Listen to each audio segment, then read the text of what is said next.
নিষেধাজ্ঞায় খুশি না হয়ে রাজপথের আন্দোলনে আওয়ামী লীগের পতন নিশ্চিত করতে নেতাকর্মীদের আহ্বান জানিয়েছেন বিএনপি মহাসচিব মির্জা ফখরুল ইসলাম আলমগীর।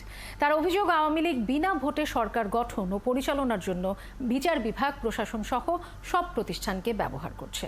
আরও জানাচ্ছেন শফিক আহমেদ। 2018 সালের 30 জানুয়ারি একাদশ জাতীয় সংসদ নির্বাচনে অংশ নিয়েছিল বিএনপি। সেই সময় সেনাবাহিনীর প্রধান ছিলেন আজিজ আহমেদ। বিএনপির অভিযোগ, তৎকালীন ক্ষমতাসীন আওয়ামী লীগ প্রশাসনকে ব্যবহার করে মানুষের ভোটাধিকার কেড়ে নিয়ে ক্ষমতা দখল করেছিল, যার সহযোগী হিসেবে কাজ করেছেন জেনারেল আজিজ সহ আরও অনেকেই।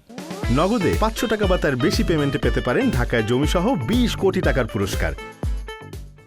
অনেকেই খুশি হবেন যে আপনার আজিজের স্যাংশন এসছে। আমি মনে করি যে ওটা হচ্ছে আরেকটা বিভ্রান্ত করা। র্যাবের বিরুদ্ধে হয়েছে, পুলিশের 9 জন ছিল, তখন তো স্যাংশন হয়েছিল। তাতে কি ওদের সেই ভয়ঙ্কর যাত্রা যেটা, সেই যাত্রা বন্ধ হয়েছে? বন্ধ হয়নি। নিজেদের পায়ে নিজেদের দাঁড়াতে হবে, নিজের শক্তি নিয়ে দাঁড়াতে হবে এবং নিজের শক্তি নিয়েই তাদেরকে পরাজিত করতে হবে। বিএনপির সিনিয়র নেতারা মনে করেন 2014, 18 এবং 24 সালের নির্বাচন সহ আওয়ামী লীগের শাসন আমলে কোনো নির্বাচনই সুষ্ঠু হয়নি এবং হবেও না। আওয়ামী লীগের এত ভয় কেন একটা অবাধ সুষ্ঠু নির্বাচন দিতে?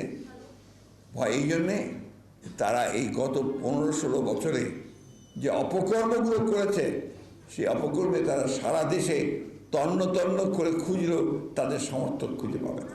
জাগপার প্রতিষ্ঠাতা সভাপতি শফিউল আলমের মৃত্যুবার্ষিকী উপলক্ষে ডিআরইউতে এই আলোচনা সভায় বিএনপির মহাসচিব বলেন, গেল 16 বছর ধরে আওয়ামী লীগ দেশের সম্পদ লুট করে বিদেশে পাচার করে মহা সংকটে ফেলেছে দেশের জনগণকে।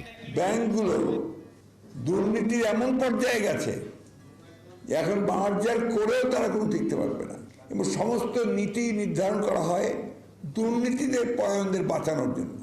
শফিক আহমেদ, 71, ঢাকা। ডাইরেক্টর একটা পরিবার।